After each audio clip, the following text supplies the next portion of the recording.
Alright, this is a video to replace a heater core hose on a 2007 BMW 328i. Should also work for E91, E92. This is the E90, so it should be pretty standard. This is a 3.0 liter. So on my hose, unfortunately, I was reaching down into the bottom of the engine bay, and I was reaching down and I pushed down on the coolant hose, this one right here. When I pushed down, it came out of that fitting, or the main radiator hose, and it snapped the fitting, which is this right here.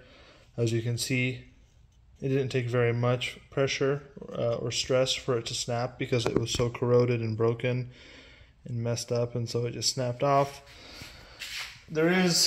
I did find out today that you can buy just the end. I could have just bought this end right here, put a new end on it, like a Dorman one with a new clamp.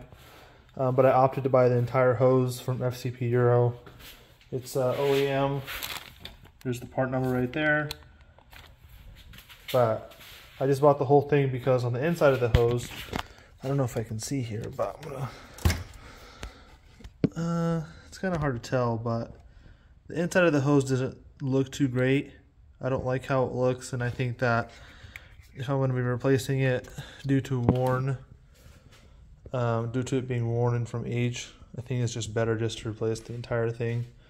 So first things first is you got to take off up here. You got to take off the cowl. First, you got to remove the cabin air filter. So it's bolt here, bolt there, bolt there, bolt there. And then for the cowl, you just got to disconnect this wiring harness and this as well, this wiring harness as well. It's pretty straightforward. And then you have one bolt here, one there, and then that sensor right there. Other than that, once you're at this point, you remove the air box and then the air inlet, and then you have pretty much all the space you need to get all the way back here and remove it. That hose right there on the left, let's see if I can get a better angle. That one that you can see with the clamp on it, that's not the hose, that's the other one. I think it's the outlet. This hose, the end of it is like this. This is the firewall side of it. As you can see, it just has a, I can get it to focus.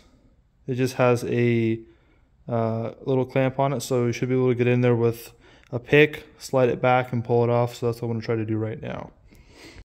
So I ended up removing the power steering reservoir and just getting it out of the way, and also the air elbow that goes in right here. So I got a mirror in here. It's kind of hard to see what we're looking at, but long story short, see if we can get it focused. Right there, it's kind of hard to see it, but that's basically the elbow we're looking at, and that's the clip that we have to undo. So a little mirror would probably be a big help here, just because it's really hard to see and get to. So a mirror is a big game changer once they get everything out of the way. Then you have more room to work and you can get in there. Alright, so finally, after unhooking it from underneath and then shaking it and using a screwdriver, just regular screwdriver, I was able to get it out. So I have this side off, that side off, and I'm just going to take it out and put that one in. So here's old hose versus the new hose. Just making sure everything looks about right. Looks good. As you can see, it's the part that I'm missing. But yeah, make sure you just get that clamp off and then route it the same way. We're going to hook it up to the back of the firewall. So I got the new hose routed through the clamps. There's two clamps. I broke one, unfortunately. There's one clamp right there. Second one's right there. As you can see, I broke it, but I got it to the back. Just be careful when you have that the clamp snapped out. If you accidentally touch it to something, it'll want to snap back in really quickly. So just make sure you don't snap it in before you get it plugged in. But it's kind of hard to see, but once you get it slid in there and then you clamp it down, give it a few tugs, make sure it's snug and actually attached all the way. And then same thing on this side.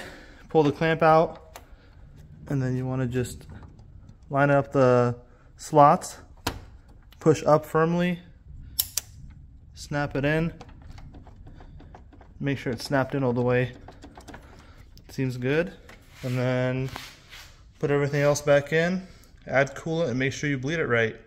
And then you should be good to go. Make sure you turn your heater on and bleed it correctly.